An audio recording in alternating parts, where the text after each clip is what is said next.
piss. Keep it simple, stupid. I promise you, this is not a political podcast.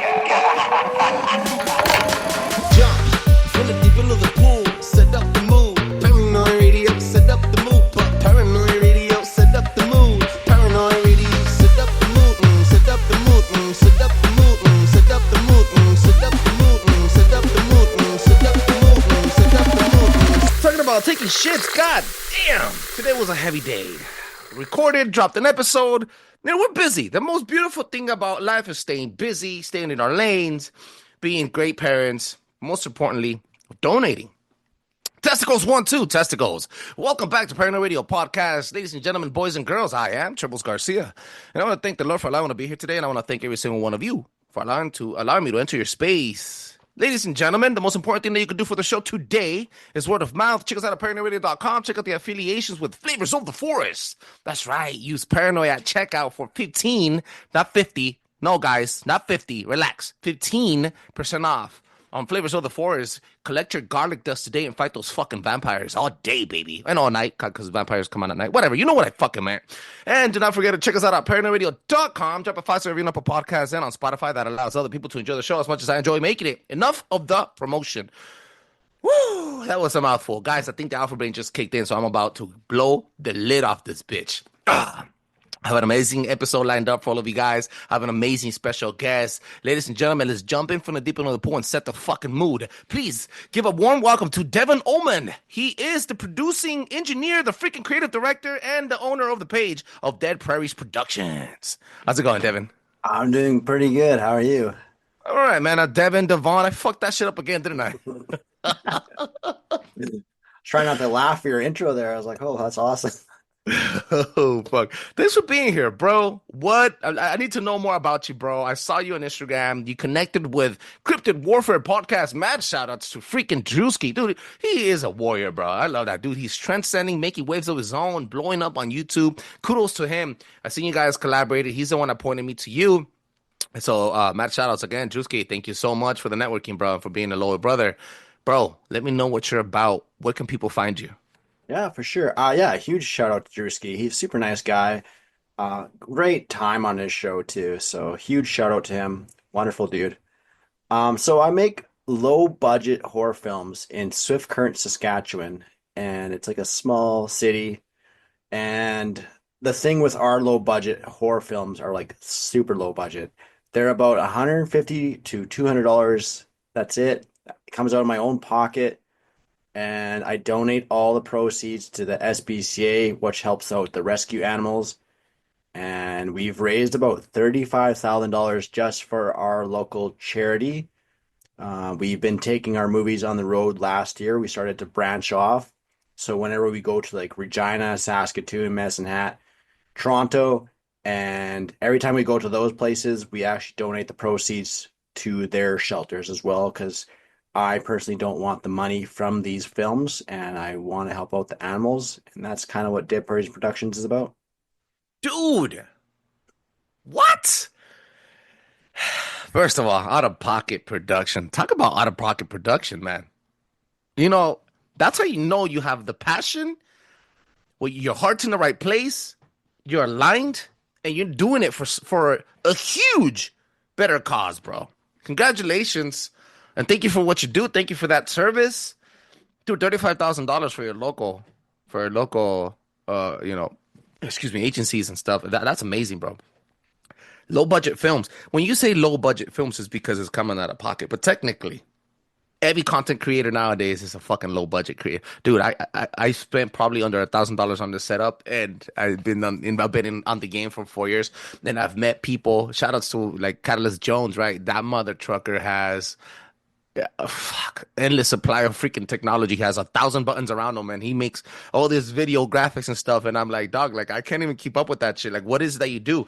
And quite frankly, it's the same mechanism. It's just recording, playing, record, and it's the same thing. So I think what drives good creativity comes from the heart, bro. Comes from the ether, comes from God, if anything, bro. So where can people find you? What was the latest movie you pushed out? So people can find us on Facebook, Instagram, TikTok, X, We are on all social media platforms. It's pretty easy to find Dead Prairies Productions. We have a FearPix. There's a new streaming service called FearPix. We actually gave them one of our first ever films, so that you can watch Zombiegeddon 1 on FearPix for free. And that movie was made in 2012, so it's been quite a few years already, which is mind-blowing that it's been that long. We've made 17 films. We're working on number 17 right now, called The Silver Scream. And basically, it's like four short horror films put into one. A group of girls go to check out a new horror film. They find out they're actually a part of a horror film. And Holy when they're shit. watching the movies on the screen, it goes into the screen, it shows the short horror film, and then it comes back to the girls watching it back and forth. So it's like kind of like Inception type stuff. Oh, that's what I fucking love it. Good shit, man. Yeah, that's really creative. Um, have you ever done a movie with like Sasquatch, with like a cryptid murdering, mass murdering cryptid, Um, like I a think the beast? only one that we did was called Bigfoot, and is like I think it's finding Saskatchewan Bigfoot or something like that. And we did that back in Sin Volume 2, way back in 2014. It was a little short film. We Mhm. basically put a camera on a car dash on the car dash, and it Mhm. looks like a cop car kind of, and it's showing the camera filming just the forest, and these cops are checking out this sighting. So then it shows the one cop go into the forest. Next minute he screams and shouts and he's getting killed. And then the other cop gets out and he goes to investigate, and then he shoots his gun off, and then he comes running back towards the cop car, and then we had Bigfoot chase after him and tackle him down, and that's like the footage just cuts off there. Uh, I fucking love it. Have you ever thought of having a Mexican cholo fight Bigfoot? That'd be awesome. That'd be awesome, That'll be man. awesome, dog. Holy shit, man. Well, man, thank you again, bro, for being here. We're gonna talk a little bit about cryptids. Let me hijack that episode.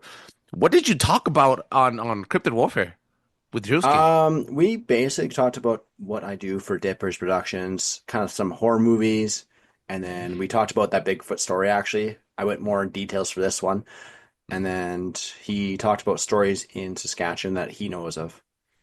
Awesome, bro. Awesome. Tell me some of your the learning curves, bro. What made you get you into film? Yeah, for sure. What got me into doing films? So I think my parents were huge into horror films. My dad was more into like the slashers, and my mom was more into like Alfred Hitchcock, like Psycho and The Birds. So they got me into the horror film stuff for sure. My grandpa, even if you go back to my grandparents, they watched like King Kong and Godzilla. I know they're not like horror films, but like it's starting somewhere, right? Like I Mhm. find there's still some horror elements in Godzilla and King Kong. They're monsters, they're huge, they're destructive, and they're killing people obviously in the buildings. Mhm. And yeah, they got into that. Even my dad and my grandpa would watch like Dracula, Frankenstein, the Wolfman. So they're a huge part of my influence in horror films for sure. So my parents got me like a video camera, like a cheap video camera with cassette tapes and that was like a family video camera basically. So they didn't use it often. I think I used it more than them because I was so Mhm. curious about that element. So I Mhm. took the camcorder and I'd film like my dogs, I would film my action figures, I'd try to do just random things. I'd film like my basement of my parents' house and showing what I have in the basement and just silly things. And then once that started to expand more and more, I met a group of friends in high school that were like into the horror movies and filming stuff too. So we started doing these little $0 budget films like Killer Puddles. We did like a killer door. It's just some $0. It's like ridiculous stuff. But we're Yeah. just doing that after school, having fun. I would film stuff with my brother. I'd film stuff with my family sometimes. And then outside of high school, met a good friend called Bob Taylor. We did spoofs of famous horror films like Jaws and Nightmare on Elm Street with $0. We'd have to go around my house or go around his house, find things that kind of resemble Jaws or the swimming pool Mm, or whatever we can get on. And we mm, made that for YouTube. People loved it. We had a blast doing it. It's so over the top stuff. And then mm, after that, my friend's like, "Hey, we should do like a short horror film." And I'm like, "I actually wrote a horror film in high school. Do you want to like attempt it?" mm. And it was called Land of Terror. It was about a killer scarecrow, and we went and filmed that for like $100 at my brother's farm. Just a group of friends filming it, and it actually turned out way better than I expected. People were impressed that we showed. They're like, "You made that for $100?" I was like, "Yeah, we just did what we could do." So then after that, kind of drove me more.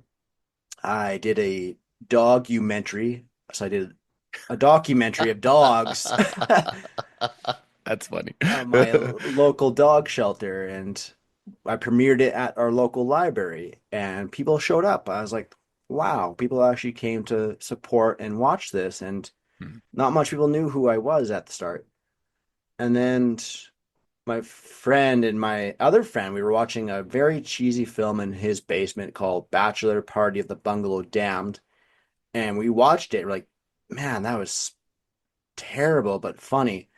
We can mm, probably do something like that. I guarantee you, there's no way we can't do that. So mm, then we we took a chance. We started posting stuff around town, and it caught wind that we're making a film for zombies. The mm. radio station picked up on it. Oh SaskTel picked on shit. it. Yeah, it picked up a lot because it was like one of our first films in Swift Current, and it blew up. We had about like 200 zombie extras involved. We had people that were actually in little theater plays that want to be involved with acting, and all the people involved are volunteers, so they never got paid. No one got the big bucks. It was all going towards the animal shelter. And yeah, that's kind of where we started at Prairies Productions. That's insane. That's insanely inspiring. Um, wow. Okay. During the time with your experience, bro, have you ever gone try like has anybody tried to recruit you to larger leagues? Um, Not really. I did some acting roles outside of current, and I actually thought about going to like doing schooling or going to bigger cities, but I don't know. Like t part of me feels like I'm happy what I'm doing. I feel like if I were to move on to bigger things like that and have people like way above me, I think I'd lose that passion. I think I wouldn't have the same creative output. Like right now, I can do whatever I want.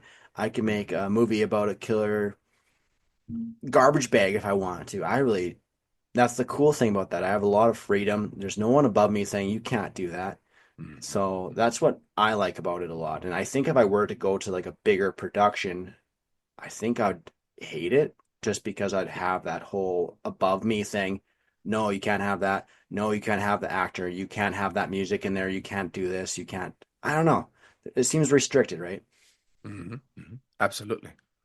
Yeah, because I was gonna ask you, and this is like a random question that I sent you. The second point would be like during film. One first would be, did you have you ever had an encounter with a cryptid out there in the wild while you've been recording? And the other one would be if if and when you were recruited or called in for action to do a larger film, did they entice you with money? Did they entice you with anything darker? I am a conspiracy theorist, so I had to bring that question up. Yeah. No, I never really been recruited. I think everybody knows that I do like the little low budget films and that, and I don't believe I got been recruited, or I might have just like kind of went over the top of my head. Mhm. Um, yeah, I don't know. Like I would still do like the independent horror films and that 100% because they seem like fun. Every time I see like videos and behind the scenes, I have a lot of like horror filmmakers that are on my Facebook and they look like they're having fun and that's what I want to do. And I would still stay with independent stuff.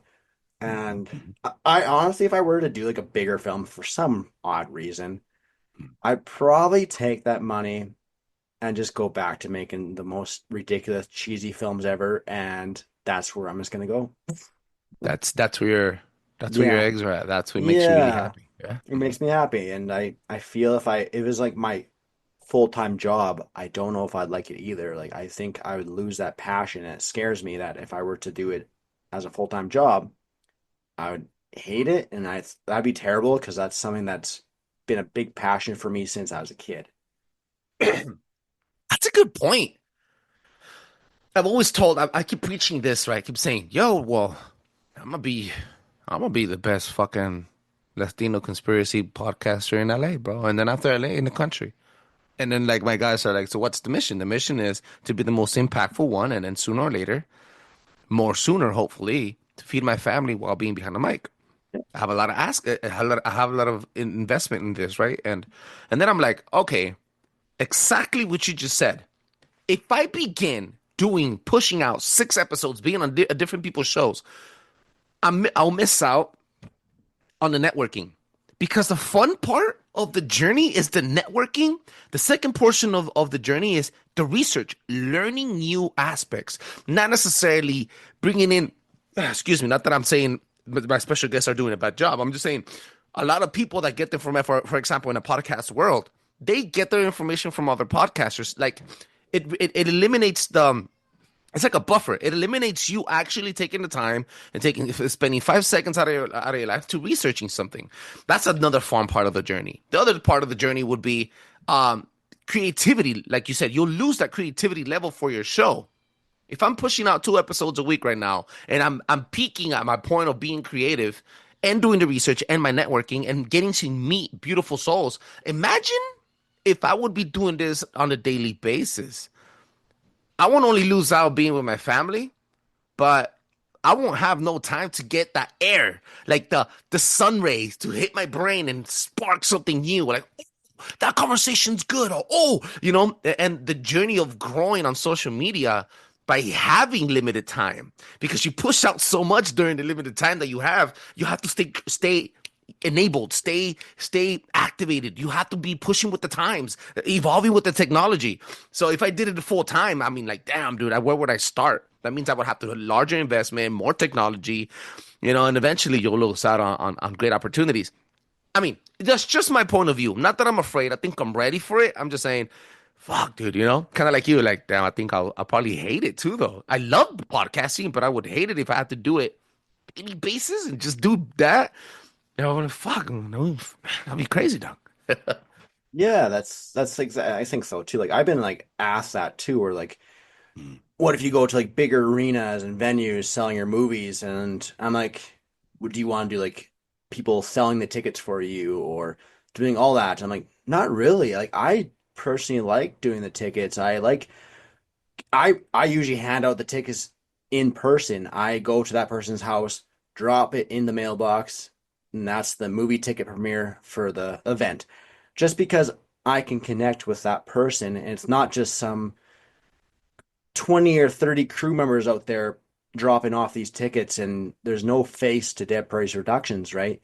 I like connecting with people that are all over the world. Like I'm down for meeting for everybody, and I don't want to lose that. We're like, oh, Devon's too busy to hand out tickets. Devon's too good to do that. And no, I want to keep on doing that just because I love doing it. I love meeting new people, and I will never charge for like autographs or photos or any of that stuff. Every time we've done conventions, I'm like, I don't want money. That's silly. I'll never charge people for photos ever in my lifetime.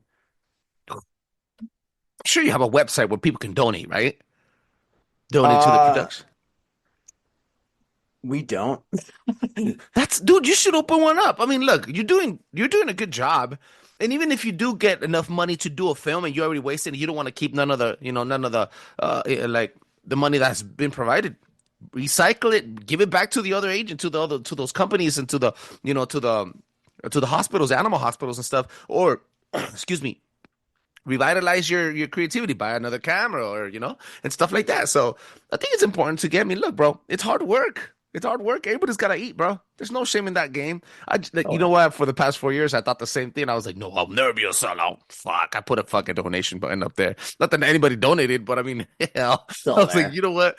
I was like, bro, you know what? At the end of the day, I'm like, no, like you guys cannot shame on me for giving you free content, bro, nonstop. Like, come on, you guys feed off of it. Shoot me a freaking donut, fucking buy me a coffee, bro. Yeah. Yeah, I've seen that on websites too, where it's like, buy a coffee. It says like it's even a label saying "buy me a coffee" for the song or whatever, right? So Mhm. that's cool. Like that's cool that they're not expecting like $50 or $60. They're like, just give me a coffee. You know what would be a badass idea for a horror film? Uh, a cholo vampire. Cholo Damn, vampire. dude. That's sick. That'd That'd be be sick. awesome. That'd be awesome. Think about it, bro. He's a gangbanger, right? He's doing some hood shit, and then he gets bitten by a vampire. Like, I could only imagine this shit. Get some creative juices in there, bro. It's a little silly, but hey. Oh, it's just crazy. Yeah, dude. Oh, What's next for Prairies? um, I would say we're wrapping up the Silver Scream. We're still filming that one. I'm editing right now, and I have to film one more story for that movie. I have to wait till it's a bit more warmer out and hopefully no snow. It's about undead garden gnomes. It's like garden gnomes that come to life and they're zombies kind of. Yeah, it's out there. And the crazy thing is like our budgets are right now the budget is $164. That's the budget for the whole film. Uh, And I have to film one more movie left, and I don't think the budget will go up much more than that. So people are curious how I'm going to make this work, and I have to be dude, very creative. zombie gnomes, bro. You could make a vampire cholo, bro. Yeah, yeah. I've made some ridiculous movies out there. Like I made a movie about Killer Balloon, which was well received actually. That one got a lot of attention. That was one of our first films to go like a film festival in Saskatoon, and it went to Toronto and it actually won an award. I won for the Audience Choice Award. Holy shit. Yeah, Congratulations, man. I Oh. was stoked. I was like, really? We actually outdid the other ones? I'm like, there's no way we're gonna win that award. Killer balloon? Bro, tell me a little bit. What the heck is that, bro? Please. Yeah, for sure. So the Killer Balloon is a bit of a dark, twisted humor to it. It had a lot of like emotion in it though, too. That's what I think captured a lot of it.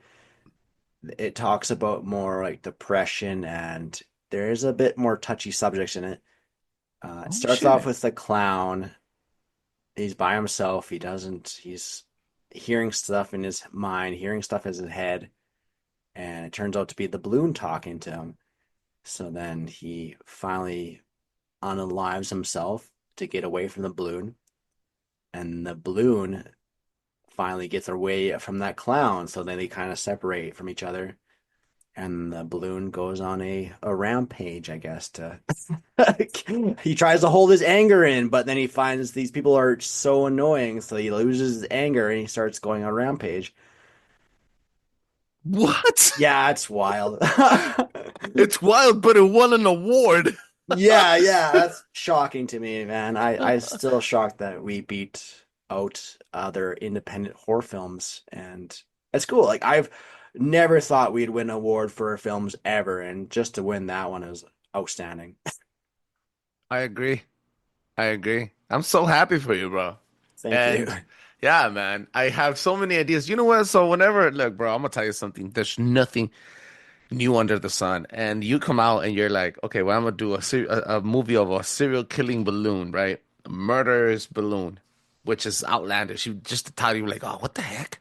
But there's a growing, and this is just not gonna. This is not only conspiratorial, on my conspiratorial side of the brain talking, but there's a growing population audience for people that are looking for an alternative. They're tired of the superhero. They're tired of the freaking super CGI Star Wars stuff. I'm a Star Wars super freak, bro. Super fan. That's that. Like I don't watch TV because it's against my religion. My religion is I'm a conspiracy theorist. Like I can't watch that black box. I only have that shit there because I'm a Call of Duty player.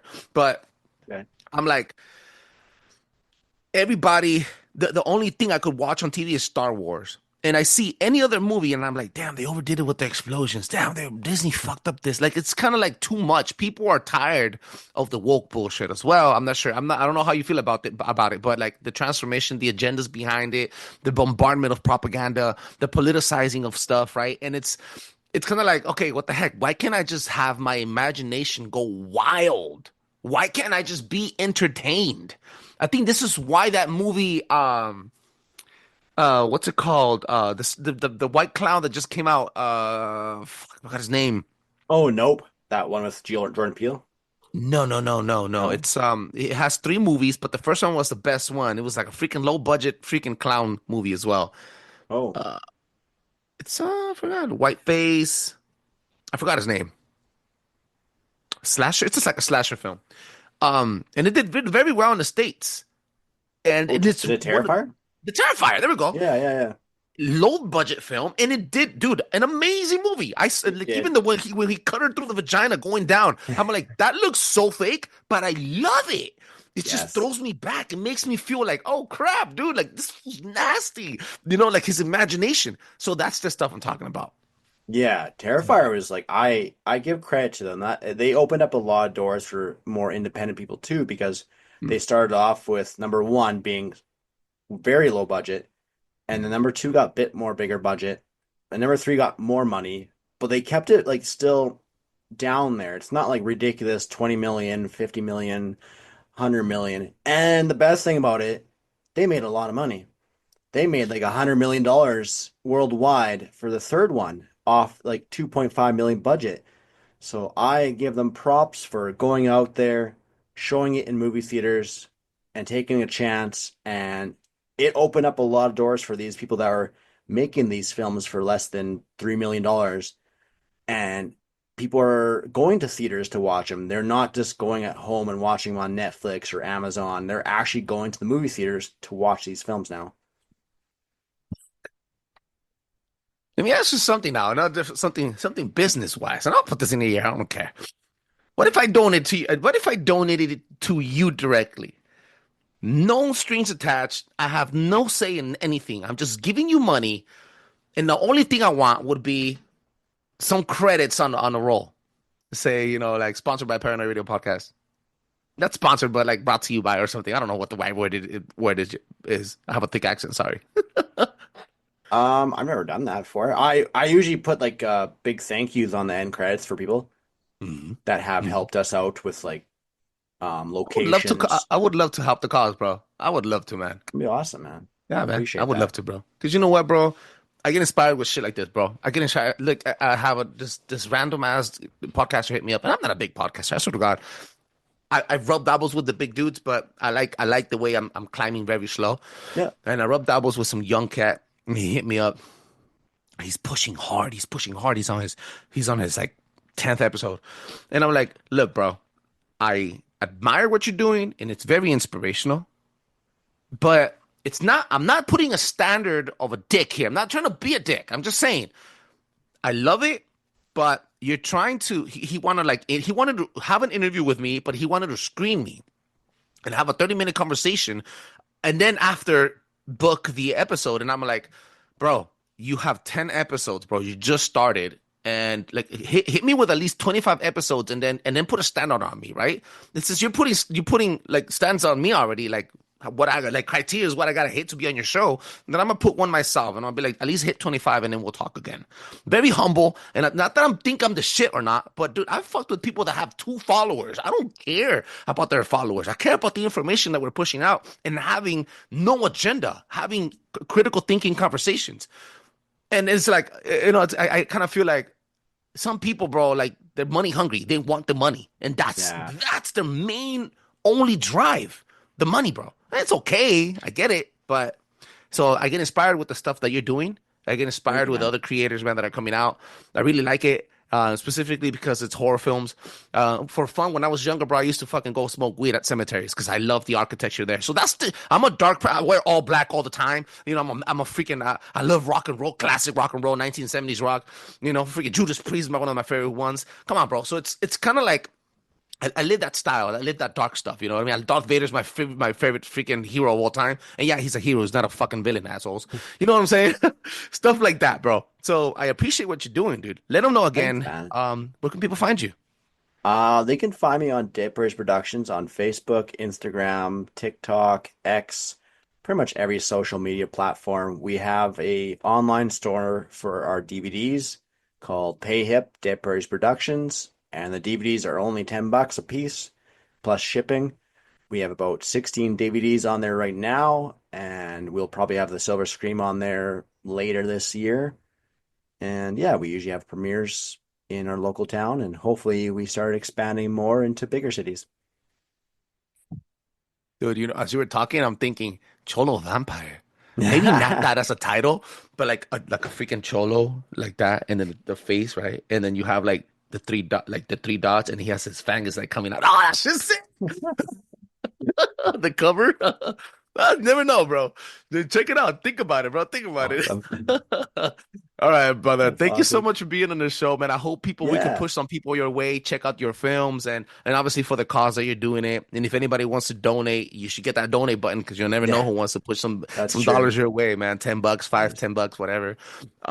Again, ladies and gentlemen, make sure you check out Devon Oman on Dead Prairies Productions on Instagram. He's also gonna be on the drop down menu. Shout outs again to Cryptid Warfare Podcast. Drewski, thank you so much for hooking it up. This was a quickie, guys, a quick little episode, but I love doing these because we're straight to the point and obviously we have no agenda. Make sure you check us out at PRAIRIES.com. Drop a 5-star rating up a podcast. That allows other people to enjoy the show as much as I enjoy making it. Peace out. That was cool, bro. That was awesome.